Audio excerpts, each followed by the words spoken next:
Xin chào các bạn, thì ngày hôm nay mình sẽ khai trương lại cái kênh YouTube của mình. Thì mình sẽ cho các bạn xem nha. Bây giờ mình sẽ cho các bạn xem cái ngày mình bắt đầu làm YouTube như thế nào nha. Ok. Đây chính là lịch sử của kênh mình đây các bạn ơi. Đó. Đây. Kênh Squishy Nguyễn Phước Anh TV đây để mình dùng ra cho các bạn xem. Đó.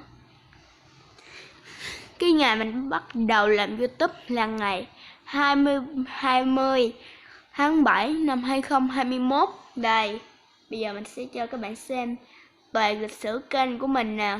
Đó, quá trời luôn.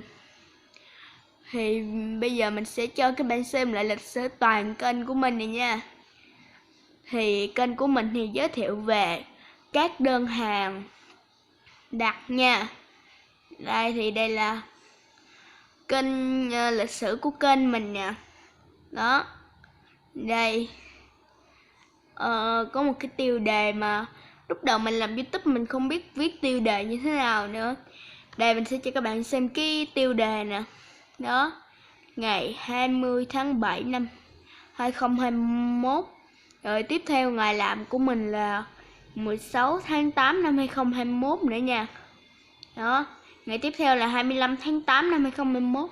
Tiếp theo là đây mình sẽ cho các bạn xem toàn lịch sử của kênh mình luôn nè. Đó, 16 tháng 8, 17 tháng 8 năm 2021 nè. Ngày 17 tháng 8 2021 luôn. 24 tháng 8 nè, 25 tháng 8 đó. Khá là nhiều luôn nha. Thì mấy bữa rồi mình cũng không ra clip gì hết trơn á. Thì hôm nay mình mới ra được một cái clip khai trương lại kênh YouTube của mình. Thì kênh YouTube của mình làm được khoảng 2 năm rồi nè.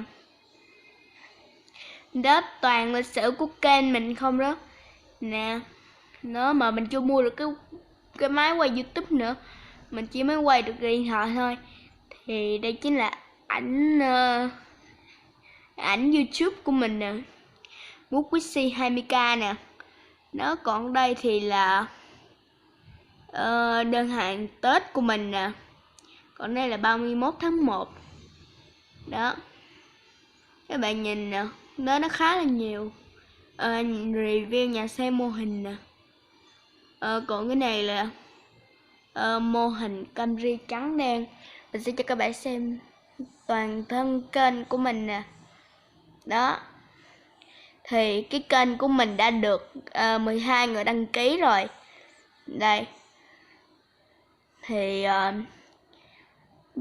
các bạn hãy ủng hộ mình, đăng ký cho mình được 100 người đăng ký nha. Đây, 12 người đăng ký rồi nè. Bây giờ mình sẽ cho coi danh sách phát thử coi. Đây, kênh nè. Để mình coi thử coi trang chủ của mình nè. Đó, khá là nhiều luôn nha. Bây giờ mình sẽ cho các bạn xem toàn thử lịch sử của mình nè. Lịch sử kênh của mình đó nó khá là nhiều luôn. Mình đã được 74 video rồi nè. Đó, cái ngày mình bắt đầu làm YouTube đó chính là ngày 20 tháng 7 năm 2021. Hiện tại bây giờ đã là ngày 29 tháng 6 năm 2022. Thì mình đã nghỉ hè rồi. Những năm tháng qua thì mình đã học online, cho nên là mình cũng không được gặp thầy cô bạn bè. Cho nên là ngày 14 tháng 2 là mình đã đi học được lại. Và cái ngày mình học online tiếp á là ngày 10 tháng 3 năm 2022. Thì mình vô trường là ngày 10 tháng 4. Đó, rồi các bạn hãy xem nè. Đó, quá trời kênh của mình luôn. Đó, ngày 25 tháng 8 nè. Để mình ghi nhớ cái ngày mình làm YouTube á. Nó khá là nhiều kênh của mình luôn nha. Đó, video nè, review nhà xe mô hình nè. Đó, khá là nhiều luôn nè. Review Pop It nè, sẽ tập Pop It của mình đó. Đó, thì ở đây thì kênh của chị Tiểu Phi để mình quay cho mình nè. Đó, còn ngày là ngày 7 tháng 2 nè. Cái này là mình về quê mình ăn Tết luôn nè. Thì bây giờ mình đã chuyển lên thành phố rồi. Thế là một ngày hết hết ấy rồi. Đó, thì mình công khai luôn nha.